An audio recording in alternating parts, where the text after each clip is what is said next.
चलो आओ भाई, excretory products and there elimination, very very interesting chapters. तो भाई अगर हम एक्सक्रीशन की बात करें तो एक्सक्रीशन क्या होता है मेरे बच्चों? एक्सक्रीशन का मतलब होता है removal of nitrogenous waste product. क्या होता है बच्चों? Removal of nitrogenous waste product को हम कहते हैं एक्सक्रीशन। ठीक है, इसमें पहला है हमारा अमोनोटेलिक। पहला कौन सा हमारा? अमोनोटेलिक। ठीक है, अमोनोटेलिक में जो चीफ नाइट्रोजनस वेस्ट प्रोडक्ट है वो अमोनिया होता है। ये हाईली टॉक्सिक होता है और इसे निकलने के लिए भी बहुत ज्यादा पानी की रिक्वायरमेंट होती है।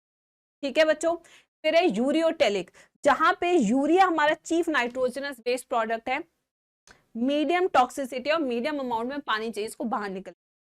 भाई यूरिकोटेलिक की अगर बात करें तो ये लीस्ट टॉक्सिक होता है, इसे लीस्ट पानी चाहिए होता है और यूरिक एसिड इसका चीफ नाइट्रोजनस वेस्ट प्रोडक्ट है।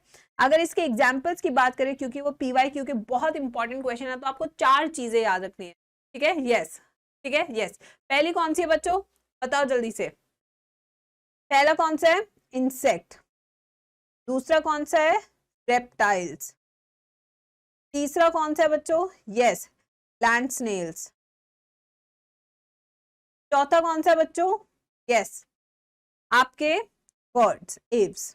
तो ये 4 एग्जांपल्स आपको बहुत अच्छे से याद रखने हैं। ठीक है, अब आते हैं excretory organs in the entire animal kingdom के बारे में बात करते हैं।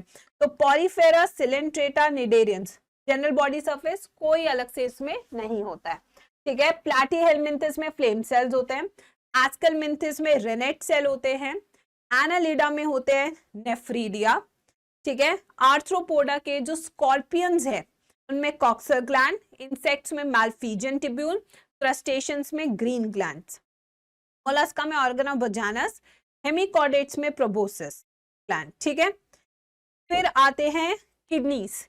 मीजोनेफ्रिक किडनी मिलेगी आपको किसके अंदर?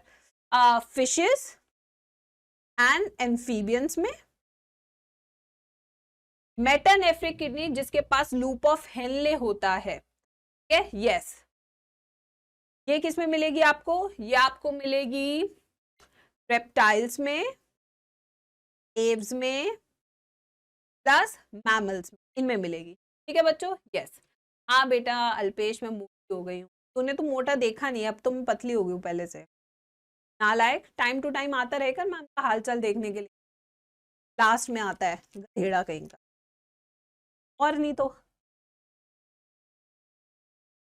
अपडेट तो रखा कर, फॉलो कर ले मुझे फटाफट, मुझे फॉलो कर ले। इंस्टाग्राम पे भी हर जगह तेरे को मेरे अपडेट्स मिलते, फटाफट से फॉलो कर।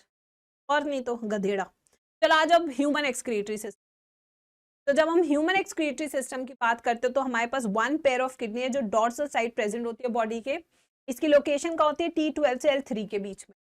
ठीक है बच्चों, इसी के ऊपर प्रेजेंट होता है एड्रीनल ग्लैंड, जो कि हमारे के सुप्रारीनल ग्लैंड है। इन दोनों किडनी से निकल रहे हैं 2 ट्यूब्स जिसे हम कहते हैं यूरेटर्स। इन सब में कौन सी एपिथेलियम होती है? Transitional epithelium. ये दोनों ट्यूब्स किस में खुलती है? एक सिंगल ऑर्गन में जिसका नाम है यूरिनरी ब्लैडर, जिसमें होती है डेट्रूसा मसल जो स्टोर करता है यूरिन। ठीक है, यहाँ पे फिर आता है यूरेथ्रा। मेल के केस में आपको पता है यूरिनोजेनाइटल डक्ट होती है ना? यस, यूरिनोजेनाइटल डक्ट होती है। इसमें 2 स्फिंक्टर होते हैं, एक इंटरनल और एक एक्सटर्नल। जो इंटरनल स्फिंक्टर है वो इनवॉलेंट्री होता है, जो एक्सटर्नल स्फिंक्टर है वो वॉलेंट्री होता है। ठीक है बच्चों, अब आते हैं किडनी को डिटेल में देखते हैं। अगर हम किडनी को डिटेल में देखें तो सबसे बाहर जो होता है कैप्सूल होता है जो इसकी कवरिंग बनाता है। उसके बाद मिलता है कॉर्टेक्स, फिर आता है मेड्यूला। कॉर्टेक्स और मेड्यूला के बीच में मिलते हैं 10 से 17 मेडुलरी पिरामिड्स, जिसके अंदर प्रेजेंट होता है नेफ्रॉन। ठीक है, फिर जहां से यूरेटर्स और जहां से आर्टरीज और वेन एंट्री करते हैं उस स्ट्रक्चर को हाइलम कहते हैं। ठीक है, जो छोटी नालियां उन्हें कैलिक्स कहेंगे, बड़ी नालियों को मेजर कैलिक्स कहेंगे, और बीच का जो ओपन स्पेस है रीनल पेल्विस कहेंगे। ठीक है बच्चों, अब आते हैं रूट ऑफ यूरिया। कहां से बनता है यूरिया और कैसे निकलता है बॉडी से बाहर, आइए देखते हैं। तो कहां बनता है? हिपैटोसाइट्स, यानी कि कहां बन रहा है? लिवर में बनता है यूरिया। कौन सी साइकिल से बनता है? कौन सी साइकिल है? Urea cycle, ornithine cycle, Krebs Henseleit cycle. ठीक है, ये जो हिपैटोसाइट है ये बनाते हैं यूरिया। यूरिया सबसे पहले कहाँ जाता है? हेपाटिक वेन में। और ये आपका पीवाई की क्वेश्चन की सबसे ज्यादा यूरिया कहाँ होता है? कहाँ होता है सबसे ज्यादा यूरिया? हेपाटिक वेन में होता है। ये आपका नीट का क्वेश्चन, ठीक है। फिर ये जो है यूरिया कहाँ जाता है? इंफीरियर वेना कावा, फिर हार्ट में जाता है, हार्ट से जाता है एओर्टा, एओर्टा से रीनल आर्टरी, फिर किडनी और रीनल वेन। रीनल वेन में सबसे कम यूरिया होता है, हेपाटिक वेन में सबसे ज्यादा यूरिया होता है। याद रखना इस बात को, ठीक है बच्चों। फिर आते हैं नेक्स्ट पे, स्ट्रक्चर ऑफ नेफ्रॉन। ये हमारा स्ट्रक्चर ऑफ नेफ्रॉन, जो कि हमारा स्ट्रक्चरल एंड फंक्शन यूनिट है। प्लस 1 मिलियन नेफ्रॉन होते पर किडनी, हर किडनी के पास 1 मिलियन नेफ्रॉन होते, ठीक है। यहां पे अगर देखेंगे तो सबसे पहले बॉमेंस कैप्सूल, जो कि डबल कप है, डबल मेम्ब्रेन कप शेप्ड है। जो ये वाली लेयर है इसे हम कहते हैं विसरल लेयर, जो बाहर वाली है उसे कहते हैं पेराइटल लेयर।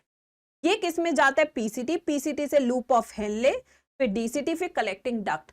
वहीं पे जो फ्लो ऑफ ब्लड है उसमें पहले रीनल आर्टरी, वो afferent arteriole, glomerulus, efferent arteriole, vasa recta, ये हमारे ब्लड का फ्लो, ठीक है। अब आते हैं नेक्स्ट पे बच्चों, एक सेकेंड, यूरिन फॉर्मेशन, एक सेकेंड, नहीं है तो मैं लिखवा दूंगी, कोई दिक्कत नहीं है ना, चलो मैं लिखवाती हूँ। अब आएंगे बच्चों पहला टॉपिक, यूरिन फॉर्मेशन। कोई नहीं, मैं कराऊंगी। यस, आ जाओ यूरिन फॉर्मेशन।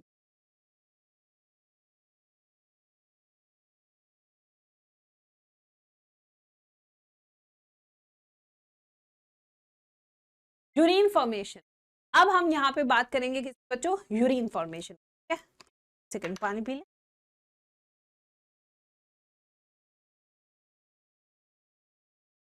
चलो, यूरिन फॉर्मेशन की जब बात करते हैं तो कितने स्टेप्स की बात करते हैं एवरीवन? 3 स्टेप्स की बात करते हैं। कितने स्टेप्स की बात करते हैं? 3। जिसमें पहला स्टेप क्या? Ultra filtration. पहला स्टेप क्या बच्चों? Ultra filtration. दूसरा स्टेप है हमारा रीएब्जॉर्प्शन, और तीसरा जो हमारा स्टेप है वो हमारा क्या है? सिक्रीशन। तीसरा स्टेप क्या है बच्चा पार्टी? हमारा सिक्रीशन, ठीक है। जो अल्ट्रा फिल्ट्रेशन है हमारा फर्स्ट स्टेप, उसमें हम फिल्टर कर रहे हैं। उसके अंदर हम क्या कर रहे हैं?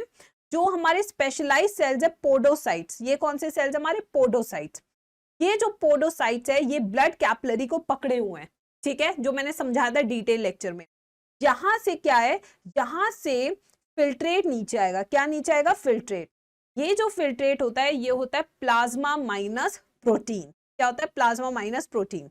अब ये जो फिल्ट्रेट है ये हर दिन 180 लीटर बनता है। कितना बनता है बच्चों? 80 x 180 लीटर बनता है, ठीक है। यस, 180 लीटर, ठीक है। अब इस 180 लीटर में से सिर्फ 1.8 लीटर क्या आता है? हमारा यूरिन आता है। क्या आता है? 1.8 लीटर यूरिन, ठीक है। अब 90% क्या हो गया? रीएब्जॉर्ब हो गया। तो ये रीएब्जॉर्प्शन का स्टेप यहां पे होगा जहां पे मैक्सिमम पीसीटी करता है। सिक्रीशन का मेन रोल होता है ऑस्मो रेगुलेशन में, जिसमें सिक्रीशन 3 चीजों का होता है, अमोनिया का, H+ का और K+ का। तो इससे क्या हम पीएच ऑफ ब्लड को मेंटेन करते हैं, ठीक है। यस, ये हो गया हमारा यूरिन फॉर्मेशन। उसके बाद आता है हमारा counter current mechanism. Counter current mechanism वो है जहां पे ऑपोजिट फ्लो होता है, जिसमें 2 मेजर ऑस्मोलाइट्स यूज होते हैं, NaCl एंड यूरिया, ठीक है बच्चों। अब आते हैं नेक्स्ट पे, regulation of kidney functioning. Regulation of functioning की अगर बात करें तो 3 सिस्टम काम कर रहे हैं। रैस और एडीएच कॉन्सेंट्रेटेड यूरिन बनाते हैं, एएनएफ बनाता है डाइल्यूट यूरिन, ठीक है बच्चों। ये देखिए, रिलीज एट हाई ब्लड ऑस्मोलारिटीज या हाई, उस पे ऑस्मो रिसेप्टर्स एक्टिवेट होते हैं, हाइपोथैलेमस पे सिग्नल जाता है और एडीएच निकलता है, ठीक है। वहीं पे एएनएफ इसके ऑपोजिट काम करता है, बिल्कुल। अब आते हैं नेक्स्ट, रैस मैकेनिज्म। रैस के लिए JG cell, JG cells secrete करते हैं रेनिन विद सिंगल एन। ये गलत है यहाँ पे। तो अगर आपका जीएफआर कम है, ब्लड प्रेशर कम है, ब्लड वॉल्यूम कम है, तो जेजी सेल रेनिन सिक्रीट करेगा, और रेनिन किसको कन्वर्ट करेगा? एंजियोटेंसिनोजन को एंजियोटेंसिन 1 में। 1 से 1 पे काम करेगा एस एंजाइम, एंजियोटेंसिन 2 पे काम करेगा।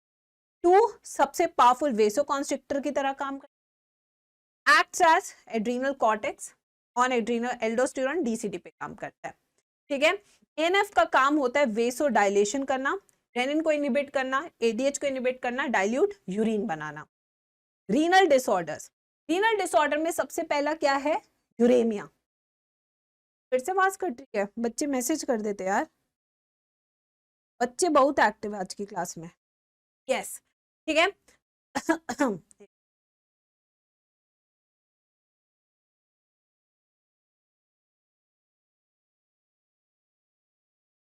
यस यूरेमिया, ब्लड पीएच कम हो जाता है क्योंकि यूरिया का अमाउंट ब्लड में जाता है, ठीक है। ग्लाइकोसूरिया, ग्लूकोज इन यूरिया और urine, ketonuria, ketone bodies in urine, दोनों इंडिकेशन है किसके, डायबिटीज मेलिटस के।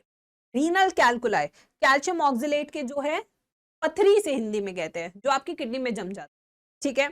Glomerular nephritis, inflammation of kidney, diabetes insipidus, low amount of ADH जिसके कारण पॉलीयूरिया, ठीक है। Yes done.